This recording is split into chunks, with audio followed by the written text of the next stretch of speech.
So the first thing I want to get into for this video, I want to talk about that one-on-one convo with Izuku and All Might. All Might lets us know, and Izuku finds out, that apparently All Might was never using 100% of One for All. When you think about it, it makes a lot of sense, because we have seen throughout the journey of Boku no Hero Academia, to when All Might was punching, you saw the wind force come out and just obliterate buildings, destroyed the road, everything, and that's from his punch, just the sheer power behind his fist coming in, how fast he is, he causes wind pressure. And when you think about it, if he was always going at 100% power, just him moving around would cause a windstorm, which is what Izuku said in this chapter. If every time he used 100%, if he constantly had it on, it would cause too much devastation to the area around him. I mean, in a way, if he could continuously use 100%, it would mean that he would be insanely OP, but at the same time, we gotta remember, he is a hero. All Might was a hero, and Izuku is a hero, and so one of the big factors when it comes to saving people or taking down villains and doing their job is also to factor in destruction capability and worrying about destroying the environment. For instance, heroes can't always go all out. They can't just start, rampaging, slinging their fist, especially if you're as strong as All Might or have the power of All Might. You can't just start punching your fist down when wind pressure come out and obliterating buildings. You can't just do that. That's not something that will be feasible in the future if you want to be a hero. And so it makes a lot of sense why All Might never always went 100%. And so he tells Izuku, like, what you need to do now is you need to be able to control your ability, your quirk, and be able to go like at your 20%, your limit right now, go to 20%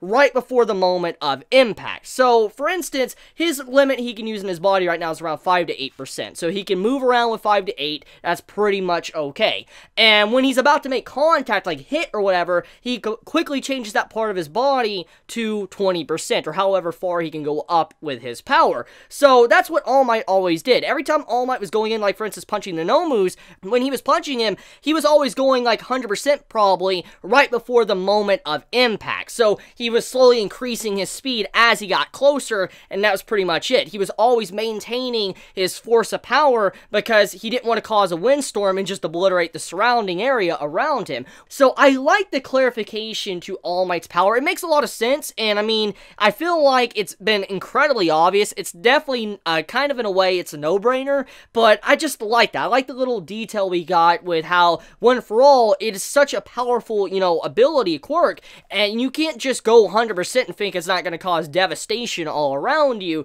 It's been incredibly obvious for a long time now that Izuku, his attacks are very predictable. He does have certain things he's learned. He's learned from Bakugo and all of that. He's learned certain attack patterns. We have seen how he's taken from other people, for instance, Ida, and how he's incorporated his, shoot style. We've seen how Izuku has slowly taken certain fighting abilities or certain ways people fight and incorporated it into his own style. And I talked about a couple of chapters ago when we saw, Mina, breakdancing. She was just going around dancing and all that. Maybe Izuku might start breakdancing and incorporate it into his fighting style. That's a potential possibility.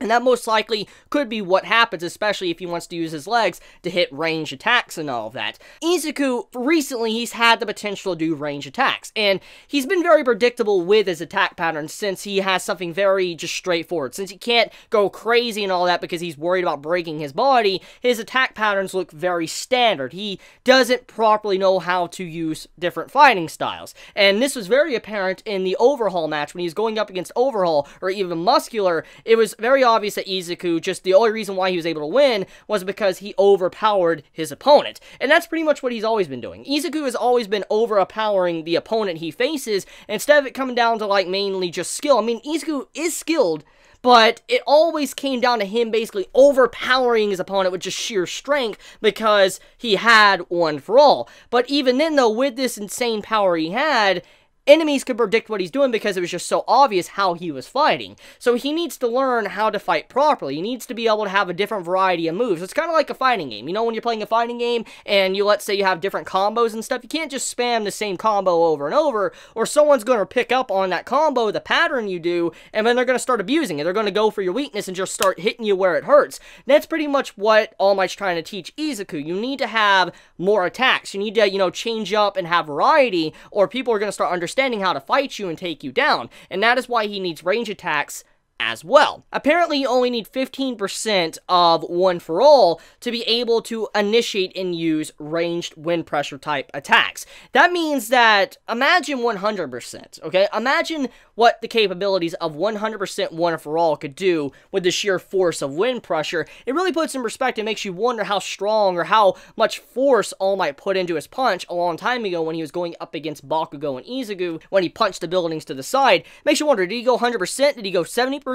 I mean, just to cause wind pressure like that, what we saw from Izuku, it's crazy. So, we just need to see. We need to see where that's going to go.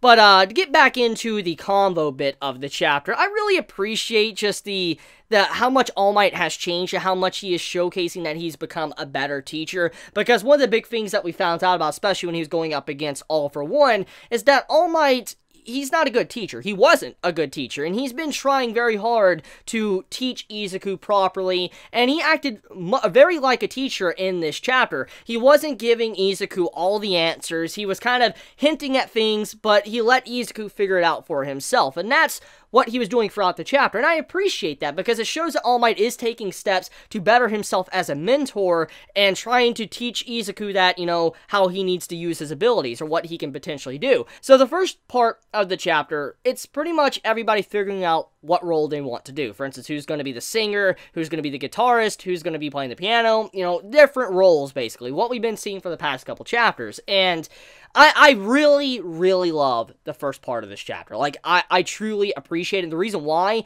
is because of scenes like this. This made me laugh, okay? This legit made me laugh. When Mineta, this man was getting so depressed because he couldn't play the guitar. Because this man, his character design messed him up to where he couldn't potentially do guitar at all, and he was so sad, and I was like, yo, he just broke the fourth wall.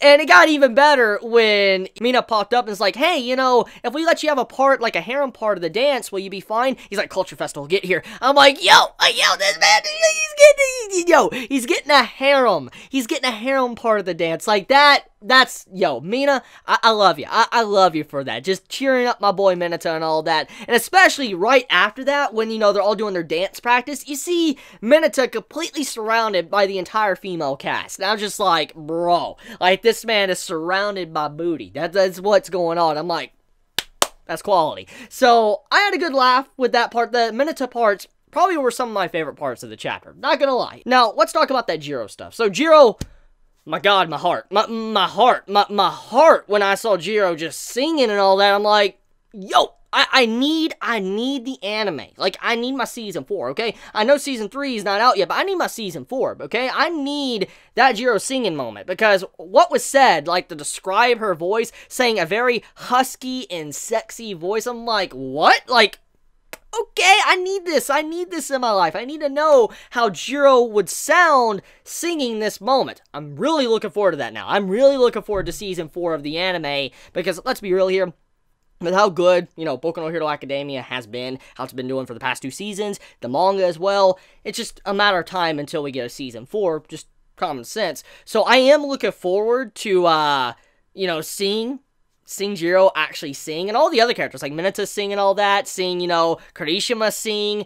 That is something I'm really, really looking forward to. Now, speaking of other characters, let's talk about Tokoyami. So, Tokoyami, he had a little bit of a spotlight in this chapter. Now, as I've already said, he is one of those characters that I really wanted more focus on. I like him. He's been one of my favorites, my personal favorites, since the beginning of the series. I've always loved his design. I love his Stendo Power, you know, his dark shadow. I've always liked him, and seeing him have a little bit more spotlight in this chapter, the man is actually going to be playing the guitar. He knows how to play guitar. I'm like, yo, like, Horikoshi, you're giving me the goods. I mean, you give me some nice Mineta stuff, you give me some Mina stuff, I mean, you give me some, you know, Izuku and All Might combo. I mean, you're doing a good job. Like, yo, you keep this up, I like it. And just having Tokoyami playing the guitar and all that, and having that panel where he's just sitting back, he's like, I needed to play the F chord, I needed to surpass the F chord. I'm like, I love it. It shows that Horikoshi is very aware of instruments as well, or at least the guitar, for him to know about the F chord. So Aoyama, he's gonna be the disco ball, apparently. Yeah, like he gonna be Disco.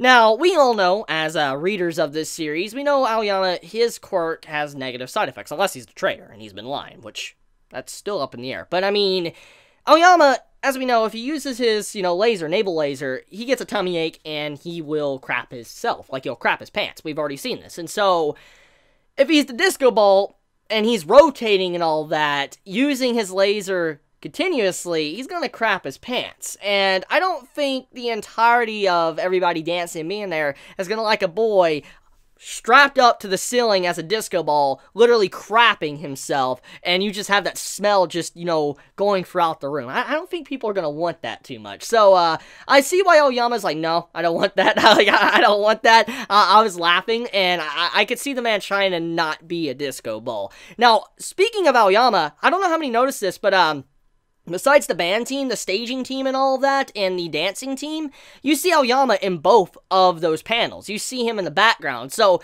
he's being a part of both. He's not just being a part of the staffing or, the dancing team. He's being both, which that means he has a lot of work cut out for him. I could definitely see him not wanting to be a disco ball. Just a matter of time until he kind of, it's like, nope. Eri has arrived to UA with, Togata. So I'm going to assume that there was a time skip. That's just my assumption. I'm assuming because of Eri popping up at the school that, a couple weeks passed, because even though it wasn't stated, Eri shouldn't be there for a while now, so yeah. Just wanted to point that out. So I'm looking forward to it. I'm looking forward to seeing how Eri interacts with the entire cast, how she interacts with, Mineta, Jiro, Bakugo. I'm just really curious to see. I mean, we already know that Bakugo is kind of, in a way, good with children. I mean, we've seen it. So, looking forward to that. Let me know your thoughts in the comments below. If you enjoy my content, please subscribe. If you like this video, please leave a like. And I love you guys. Have a wonderful day or not, wherever you live. Please be safe. Stay healthy. Chibi out.